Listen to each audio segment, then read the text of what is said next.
Hello there, my friends, and welcome. It's always a pleasure to gather with you and share a topic that matters deeply to so many of us who are in or nearing our later years. Today, we're going to do something a little different. Talk about some of the hidden money risks that can creep up after 65, along with 6 financial mistakes that many of us make without even realizing it. We'll explore together how to spot these pitfalls, correct them, and maintain a sense of peace and stability in our finances. I hope you'll stick around, and afterward, I invite you to comment with the hashtag #MoneyPeace if you're ready to share your own experiences or advice for others who might be walking this path as well. If you haven't already, please consider hitting the subscribe button and giving this video a like so we can continue growing this community and supporting one another on life's journey. We all know that life doesn't magically slow down after retirement. In many ways, it speeds up in surprising ways. Health issues need monitoring, relationships change, family members have new needs, and sometimes we can't help but worry about how long our nest egg will last. The cost of health care, housing, groceries, and almost everything seems to keep climbing. Part of being prepared is seeing where we might be unknowingly sabotaging ourselves. That's why I want to highlight 6 common mistakes that folks over 65 sometimes make with their money. You may discover you've done 1 or 2 of these yourself. If so, don't worry. There are always ways to fix or minimize these mistakes. Let's get started. First, let's talk about the situation where we rely almost entirely on our memory or gut feeling when it comes to billing and income tracking. I call this the unintentional oversight. We sometimes think we know precisely when our bills are due or how much we owe on a given account. Perhaps we pay certain bills by check, others by automated drafts, and we just assume that everything balances out like it always has.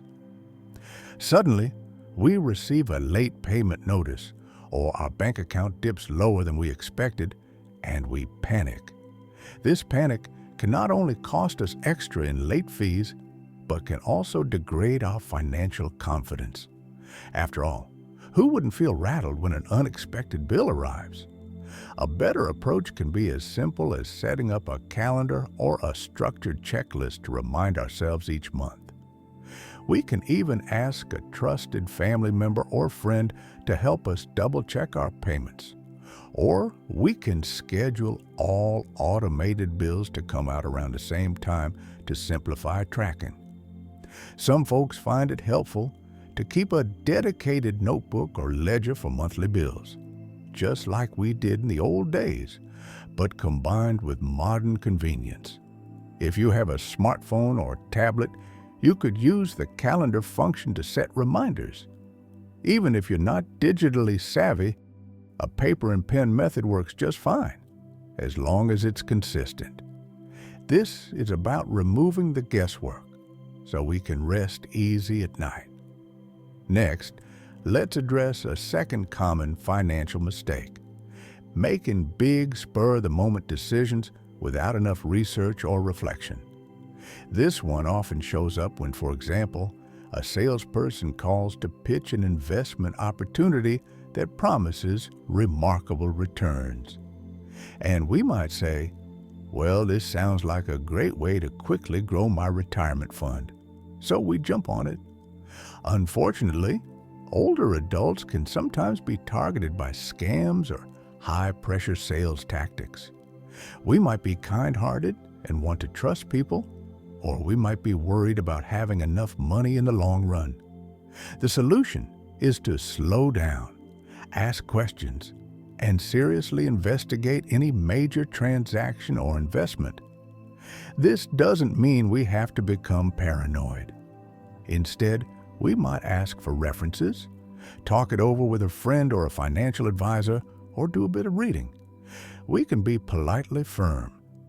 Thank you for the information. I want to take some time to review this and consider my options. I'll get back to you. That's a very reasonable thing to do, especially when it comes to finances. If they start pressuring you to act now or lose out forever, it's probably better to walk away. The key here is not to let excitement or fear cloud our judgment. Remember, we've spent many years building what we have, and we need to treasure that carefully. Our third money slip is spending from our savings as if it were an endless well, simply because we think, hey, I've worked all my life to enjoy this time. I might as well indulge in whatever I'd like. While it's absolutely true that retirement is a time to enjoy what we've earned and to treat ourselves to things that bring joy and fulfillment, there is also a delicate balance. If we burn through our savings too quickly in the early retirement years, we might leave ourselves in a tight spot when unexpected expenses arise later on. I've heard stories of people dipping heavily into their principal for things like giving generous financial gifts to their children or extended family without a plan to sustain themselves over the next decade. It's wonderful to be generous, but we need to be careful about taking care of ourselves as well. One approach is to create a realistic budget that includes fun, gifts, and leisurely pursuits, but also sets limitations on how much we can withdraw each year. Some financial planners recommend withdrawing no more than a certain percentage annually to ensure that your savings last. If we do want to make a large purchase or gift, that's perfectly fine, as long as we've taken a step back to see whether that will jeopardize our longer-term plans. It's about finding that sweet spot between enjoying life's moments and protecting our future. The fourth pitfall to watch out for is failing to account for medical costs and long-term care insurance. Often, we assume that Medicare or our existing health insurance will cover most of our major needs. And while these programs can be tremendously helpful, there are many out-of-pocket costs that can sneak up on us.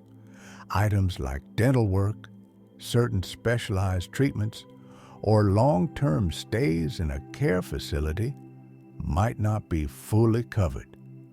If we neglect to factor these possibilities into our planning, and we suddenly require an expensive procedure or prolonged physical therapy, we can face a significant financial burden. The best defense is knowledge and planning. We can talk with a professional about supplemental insurance or the specific coverage our Medicare plan includes.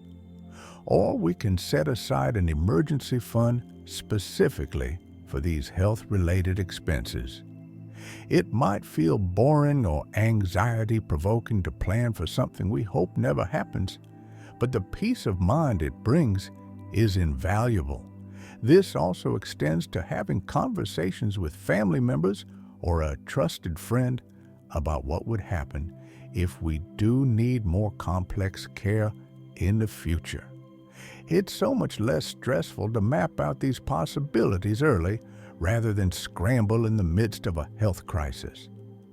Moving on to the fifth mistake, not revisiting or updating our financial plans as the years go by. Maybe we set up a will or a trust in our 50s but haven't looked at it since. Maybe we designated a particular investment strategy a decade ago that no longer fits our current situation. Life changes happen. New grandchildren, new interests, or changes in our health. We might have inherited money or found ourselves in a new living situation, yet we don't always circle back to see if our old plans still make sense. It can be a real headache for our loved ones if our plans are outdated or if something unexpected arises and the appropriate documents aren't in place. A quick yearly review, perhaps with a trusted advisor or family member, can help us catch these blind spots. It's like tuning up a car. If we don't do it, we might run for a while, but eventually, something unexpected breaks. We can keep matters simple by having a list of essential financial documents: will, power of attorney, living will, insurance information, and going over them once a year to see if anything needs updating. That way, we stay in control and keep everything in alignment with our real wishes. The sixth and final mistake we'll talk about today is avoiding open conversations with close family or loved ones about money. Now, I know talking about money can be a delicate affair. Many of us grew up in families where finances weren't discussed at all, or maybe only the parents knew what was going on. Sometimes we're embarrassed if we have less money than we used to, or we simply don't want to worry our kids or siblings. But avoiding the discussion can lead to misunderstandings, resentment, or heartbreak if a crisis arises and no one knows how to step in. With the right approach, these can be supportive, clarifying conversations.